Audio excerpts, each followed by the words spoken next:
Hello bachcho, let's see this question. The question says, it's a comprehension which says one hydrogen bonding represented as XH, which is denoted as D, denotes the interaction between the donor species D and the acceptor species XH through the hydrogen end. Hydrogen atom should remain between the atoms, that is X and D, of more electronegative non-metallic elements. The strength of hydrogen bonding order is option A, H2O is more than H2O2 is more than HF. Option B, H2O2 is more than H2O is more than HF.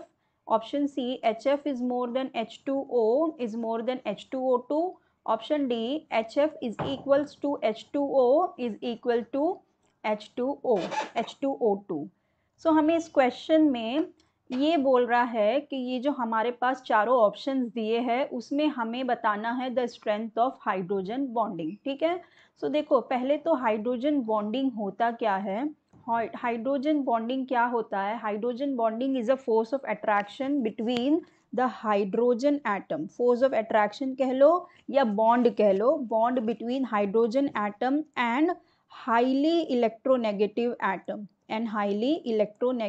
Atom ठीक है, अब electronegative atom जैसे कि हो गए हमारे fluorine, oxygen, nitrogen etcetera. ठीक है, देखो अब जो हमें यहाँ पे ऑप्शंस दिए हुए हैं, सारे ऑप्शंस में हमें 3 मॉलिक्यूल्स मिल रहे हैं। एक है H2O, एक है H2O2 और एक है HF। ठीक है, अब देखो ये जो हाइड्रोजन बॉन्डिंग होता है, ये जो हाइड्रोजन बॉन्डिंग है इसकी स्ट्रेंथ सबसे पहले तो डिपेंड करती है जो हमारा इलेक्ट्रोनेगेटिव एटम है उसकी इलेक्ट्रोनेगेटिविटी पे। ठीक है, किस पे डिपेंड करती है? Electronegativity of electronegative atom. जो हमारा इलेक्ट्रोनेगेटिव एटम है ना उसकी इलेक्ट्रोनेगेटिविटी पे डिपेंड करता है। अभी देखो हमारे पास है H2O और H2O2 और एक है HF। ठीक है, अब इन दोनों में से तो हमारा जो इलेक्ट्रोनेगेटिव एटम है वो इन दोनों में ही ऑक्सीजन है और यहाँ पे फ्लोरीन है। अभी हमें ये पता है कि fluorine is very much electronegative, it is more electronegative than oxygen. ठीक है, फ्लोरीन क्या है? ऑक्सीजन से बहुत ज़्यादा इलेक्ट्रोनेगेटिव है। तो इसका मतलब क्या? इसका ये मतलब कि HF सबसे ज़्यादा इसके अंदर हाइड्रोजन बॉन्डिंग का स्ट्रेंथ होगा क्योंकि fluorine is the highly electronegative element amongst all. ठीक है, तो सबसे पहला हमारा क्या होगा? HF होगा। ठीक है, अब देखो ये जो हमारे पास है वाटर और परऑक्साइड, इन दोनों में ही देखो हमारे पास तो है अब इन दोनों में ही ऑक्सीजन इलेक्ट्रोनेगेटिव है।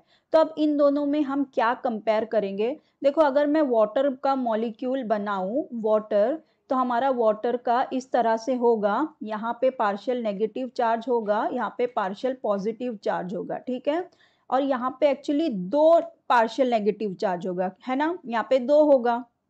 अब हमारे जो H2O2 है, H2O2 के केस में इसमें क्या होगा?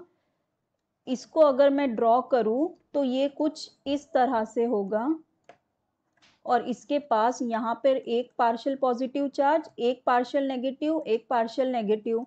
तो अब देखो इसके अंदर यहाँ पे देखो इस हाइड्रोजन ऑक्सीजन के पास एक पार्शियल नेगेटिव चार्ज है, इसके पास एक है, और ये वाला जो ऑक्सीजन है इसके पास 2 नेगेटिव चार्ज है। तो एक्चुअली इन दोनों में अगर हम देखें स्ट्रेंथ, अब हम क्या कंपेयर करेंगे? Strength of partial charges. ठीक है, अब हम क्या कंपेयर करेंगे? Strength of partial charges. अब जो दोनों जगह हमारे जो इलेक्ट्रोनेगेटिव एटम सेम है तो हम सेकेंड प्रेफरेंस अब किस पे आएंगे? स्ट्रेंथ ऑफ पार्शियल चार्जेस पे आएंगे।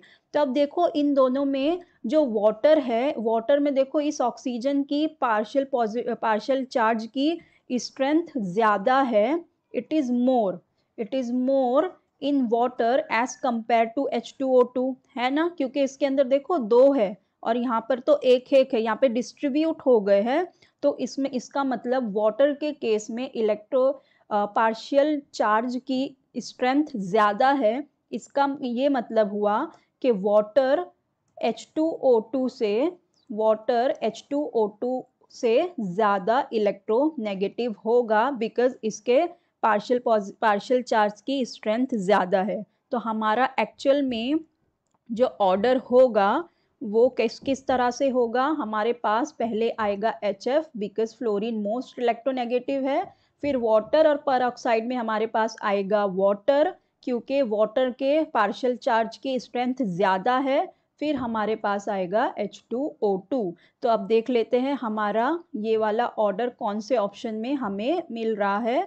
तो देखो फर्स्ट में तो नहीं है, फर्स्ट में पहले वाटर दिया है तो ए रॉन्ग है, बी में पहले पेरोक्साइड दिया हुआ है ये भी रॉन्ग है, देखो सी में पहले दिया है HF फिर दिया है वाटर फिर दिया है H2O2, मतलब यही हमारा करेक्ट ऑप्शन है क्योंकि हमारे आंसर से मैच हो रहा है। और डी में तो इक्वल बता रहा है तो ये तो बिल्कुल गलत है क्योंकि इक्वल तो बिल्कुल नहीं होता।